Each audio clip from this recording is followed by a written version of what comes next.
嘿，我是忍者妈妈，带你使用 AI 工具完成自己的动画作品。这一集课程由我的 AI 语音助理 Tala 来帮大家讲课，让我们一起欢迎 Tala。大家好，我是 Tala， 我的名字一指星光，就像星星指引方向。我希望成为你智慧的光源，为你带来指引与温暖。中秋节要到了，大家的文宣都做好了吗？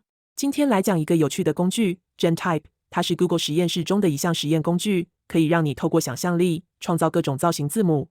首先来到这个网站，用 Google 账号登入，在 Gallery 这边有很多参考范例，可以看到它的提示词，也可以直接使用。如果要创造自己的特色字母，可以点选 Alphabet， 在左边这里直接输入提示词 Alphabet， 这边就会陆续生成各个特色字母。完成之后，按这里可以一次下载所有字母的图片档。如果不满意，可以点进单一字母，点选重新生成，再个别下载即可。在右边这里直接输入文字，这里可以调整字母大小。按这里就可以下载整句话的图片档，这样特色字母就完成了。如果先输入文字，后面才变更字母，上面的文字也会自动更新。这里没有分大小写，只有大写字母。今天分享就到这边，谢谢大家。是不是很简单呢？赶快去试试看吧！别忘记订阅我的频道、按赞，还有开启小铃铛，让我们一起站在 AI 这个巨人的肩膀上，看得更高更远吧。